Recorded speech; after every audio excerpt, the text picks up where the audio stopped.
Hi everyone, Ross Bennett here, Head of Sports Science, Queen's Park Rangers Football Club, and Head of Performance, Deely Sports Science. We've got a new Deely's Dilemmas, obviously taken by myself, and I'm going to give you a question, and I'm going to give my points and views around it tomorrow.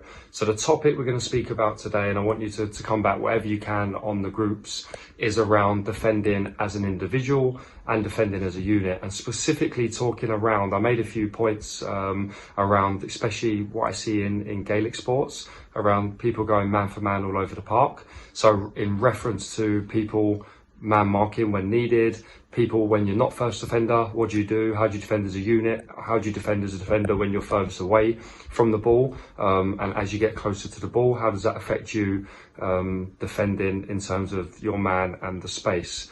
Very, very broad and very generic, so we can talk about different areas of the pitch and how that might affect it. But please send me your views.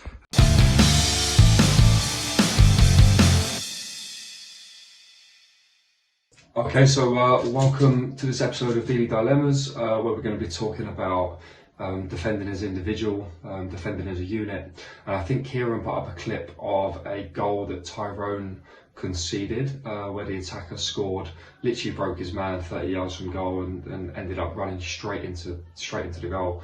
So I guess that sparks a little bit of debate on the DSS group. But I've seen many goals like that, especially in the GAA, around how players defend their attacker, but more importantly, how players who support that defender, who isn't necessarily their man, how they defend. So I'm just going to go through a few principles and a few of my ideas. Thanks for the interactions on the group, and your opinions and your views on it are valid, and I encourage anyone to kind of chip in when they feel is appropriate. Everyone's opinion is obviously valid, and there's not only one way to play this game. So I think I'm going to get onto that specific scenario and maybe a bit further down the pitch in a minute, but I just want to go through some basic principles, and I spoke about a few things about this in a vlog and a webinar that I did around, or interactive webinar around pressing from the front and especially around the high press. I think it's important to note why you would go, let's say, man for man all over the pitch in certain situations. So this is obviously a soccer tactics board, or football as I like to know it, but the principles are very transferable to any type of invasion game, especially in the Gaelic game. So I've just set up a goal kick here and a free out from Gaelic will be equivalent. Now, in this situation, so I've gone 4-3-3, but it doesn't really matter. In this situation, I think it's important to note what you want your opposition to do. So if you want your opposition to kick long and you feel like you've got more success in getting the ball long, then it's really important then that we adopt, I guess, like a man-for-man type style all over the pitch. So in football, in soccer, the defenders can drop in the box, the attackers can't. But as you can see here, you can see that we're fairly aggressive all over the pitch. So I call them 50-50s or half positions, but where you can get to one or two different men at possible.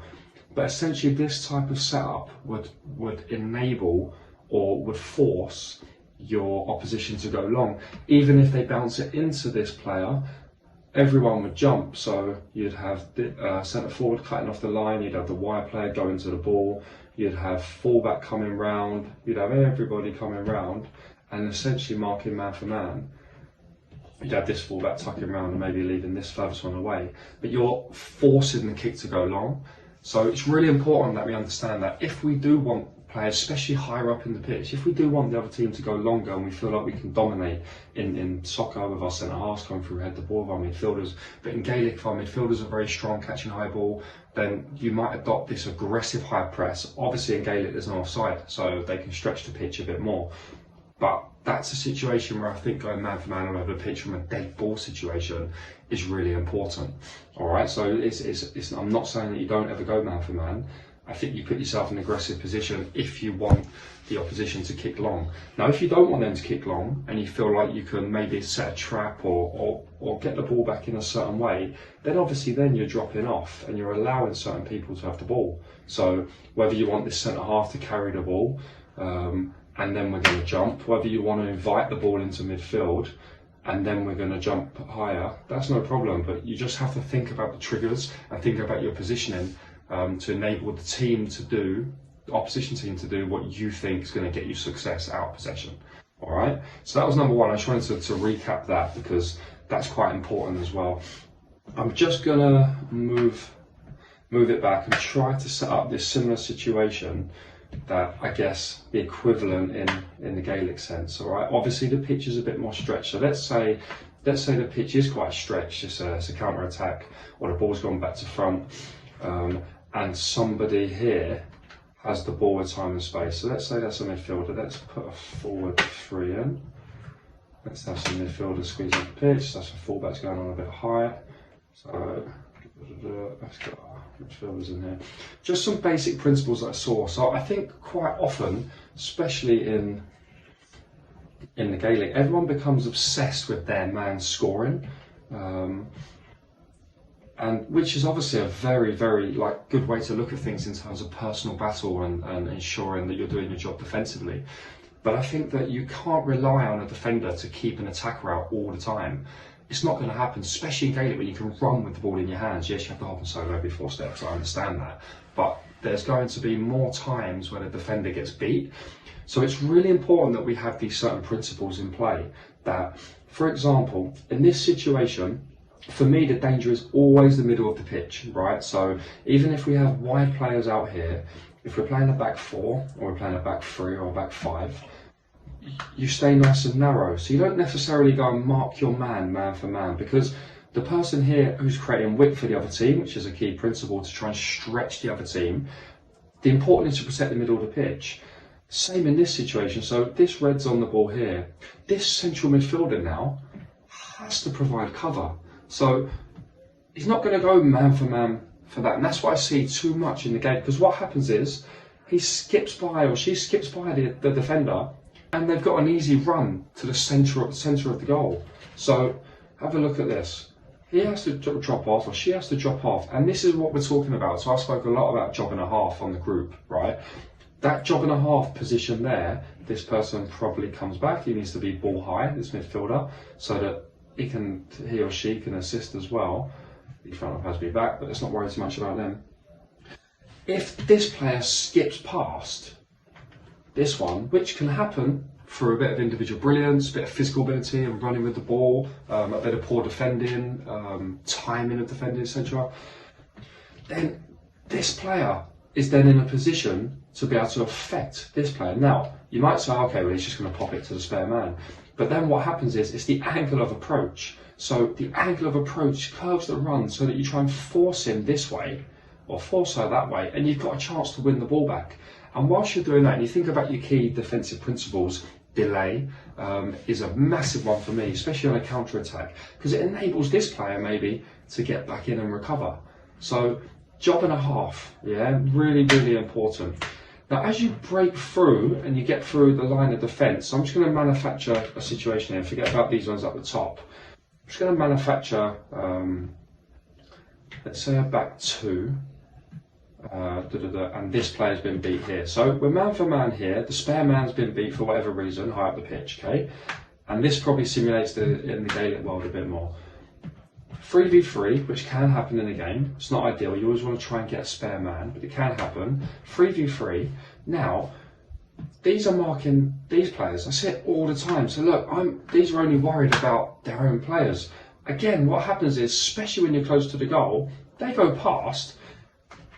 He's still got 20, 30 yards to get to the goal with 2 players who can affect the play, and they're worried about these players. So they'll only track these players, and I've seen in times, in certain Gaelic goals, where they run right across the front of this attacker, and the defender just goes with them. And they go in, they go in, they go in, and maybe last minute, someone might engage, maybe it's the goalie, and it's too late. So have a look at this position. This is how I feel. Now, it is harder in Gaelic, I get it. It is harder. The pitch is bigger, the spaces are bigger, you can hand pass, you can kick pass over a bigger distance, there's no offsides. So it obviously makes it harder. But have a look at this. So, always protect your red zone, which is your red zone goal. Okay, so I'm going to lift this up a little bit. The only thing you're missing is the goal mouth at times.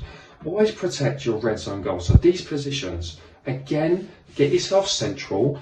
Job and a half. It's really important. It's a job and a half, so that if this player gets beat and it becomes a 3v2, Your job as a defender is to engage and make it a 2v2. Give yourself the best chance, and the goalie comes into play a little bit here. So, arcing of the run, angle the run, so that as they're driving with the ball with pace, you're not only engaging and pressing this man or woman, you're also blocking the passing line. So that's why we say job and a half. Can you affect two players as a defender? This player again gets narrow, but look at the body shape. I'm trying to do it the best I can with the markers. Look at the body shape, forcing the ball that way or forcing the player. Now, if you get good pressure on the ball, block off the passing lane, and they're still able to get a ball to go over here or clip a ball through the gap, okay, then we've got to react and turn and try and get pressure on. But it might enable enough time for players to get back. But best case scenario, ball goes here, you're now forcing them outside of the red zone, so a shot's got to come from wider. We should be able to get a little bit deeper, we should be able to get bodies back in to cover. The goalie's angle is better because the goal becomes smaller when it's wider, all right? And then we're trying to get blocks on from this player. Yeah, so that's really, really important, that especially in a 3v3 or even when you're defending underloaded and the attacker's got an overload, stay very, very narrow and force the play into a 2v2 or a 1v1, whatever situation you're doing, but the defender has to know the principles. So has to engage the ball, because the ball is the problem here, driving into the red zone, not the man who's wider or the woman that's wider. The red zone is the priority. Can you engage the ball? Can you angle the run so that you don't only press, you block off the passing lane to the spare man? That's really important to make it a 2v2 or 1v1.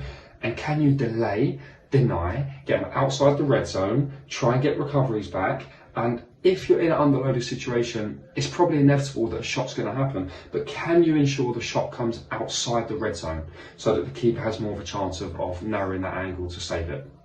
I hope that helps. I hope there's some info on there. Again, please welcome any feedback. Yeah, thanks for listening to this Deely Dilemmas, and we'll catch you soon.